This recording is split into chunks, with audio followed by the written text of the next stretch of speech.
Juneteenth mean to you on a personal level? I'll start with you, Jerry. So Juneteenth to me means community. Being able to step back and look back and reflect about, all of our trials and tribulations and think about how those that came before us were able to overcome that. And we're still here. And the only reason why we're really here is because of community, the way we bond together and persevere. So when I think of Juneteenth, that's the way I think about it. Wonderful, wonderful. You, Tori? Wow, Jared, he kind of took a lot of it, but I will say this: being a native Texan, I was always talking about Juneteenth. Our pastor, he was from Galveston, and of course, we know that the word from the Juneteenth celebration started in Galveston when we found out our freedom. We got 2 years later. So for me, it means freedom, but it also gives us opportunity to reflect and just understand what our ancestors went through.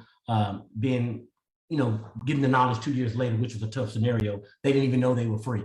So always remembering our scenario, our history, but keeping that in the forefront of our thoughts as we celebrate nationally. But in Texas, we've been celebrating forever. So I'm appreciative that it's a national holiday at this point. Awesome, awesome. What about you, Carl? Being a native Louisianian, I had not heard of Juneteenth, but I think after being here and understanding what Juneteenth is all about, I think Juneteenth is not only celebrating Juneteenth in itself, but also advancing the dream and hopes of a people. We have youth who do not appreciate the voting process, do not appreciate from which they are come, where their ancestors has come, and they need to understand what the celebration is all about. And not only is to carry that further and just pass it down to generations to come, to help them understand that we have not always had the rights and privilege that we have, but it came from the struggles of Juneteenth. Awesome. Latacia? I would say for me, it's understanding.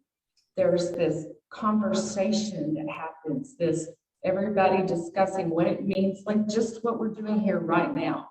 And so for us, we are a city, we're the second most diverse city in the state of Texas. And with that comes that you need to understand everybody that's in your community and where they came from. What was everybody's experience like? So for me, it's understanding and partnership and making new friends and just expanding what we all do. It's pretty, at the end of this, it already is along the way, magical moments. And at the end, we're all gonna go, wow, that was fabulous. And we're already talking next year, like we already have the date. We didn't, before it's even done, what was that meeting, 1 or 2 or 3 that we said, okay, now let's get on the calendar for 2023. So we're pushing forward and, just, I think learning, communicating. Wow. Love it. Love it. Terrence, do you want to share? Yeah, sure. I'm kind of like Carl. I grew up in Arkansas, right? So Juneteenth was something that I didn't grow up really knowing much about.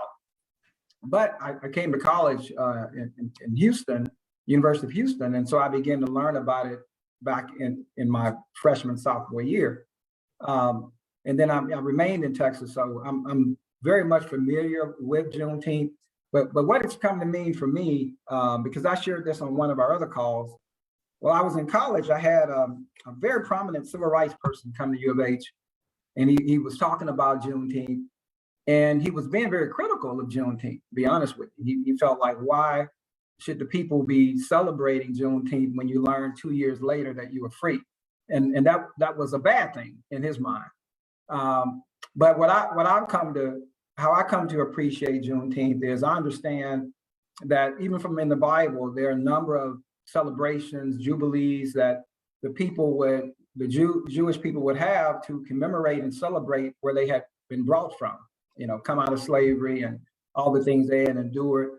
And so I find that we as a people should not be ashamed of our heritage, and that we should reflect on it and pay homage to the people that have sacrificed, made tremendous sacrifices, not only Black people, but also white people and others for us to now enjoy these freedoms that we have today.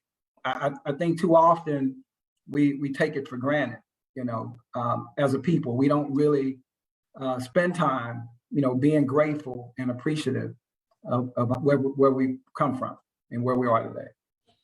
Wow, amazing. No, I'll have to agree with all of you basically, and I'm more in line with Carl and Terrence. I'm from Mississippi. I was born and raised in Mississippi, and I'm gonna be honest, I had never heard of Juneteenth. And even when I had first moved to Houston, I still had been here for years, and I had never really heard of Juneteenth. But when I finally did hear of Juneteenth, I carried that ball running to try to bring awareness, because like Terrence, and I think when I first started hearing about Juneteenth, it was more to be ashamed about it.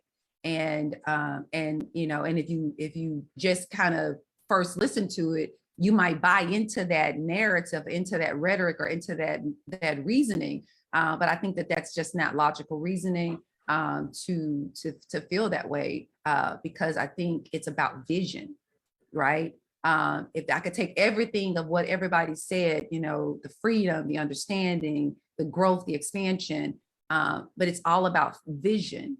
And you get vision from your history, regardless of what it is, because you can look back at history and you can pull all kinds of juicy tidbits of things that can help you, that if you look through it from one lens, you'll be ashamed about it. You look through it through another lens, you'll find strength and pride about it. And it's up to you about the vision that you have for your life, which lens you look back with, right? And we choose to look back with the lens of strength, of growth, of freedom, of understanding, of we can live this life and have a life of our design. And that's what it's about, right? And that's what you guys are doing, literally, right? Y'all approached a group, meaning you were not afraid. See, some people could have wanted to approach Levitt and not have approached Levitt, because they could have said,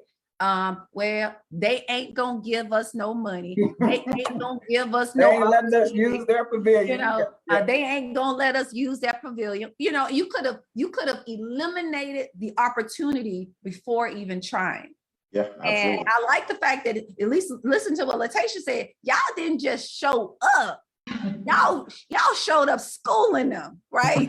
And I love that. I love that. And I think that that's what it's all about. And to me, that comes from Juneteenth. That comes from that, right? Because it's a choice of how you want to see your history and what you do with it. And so that's absolutely amazing. What's one thing that if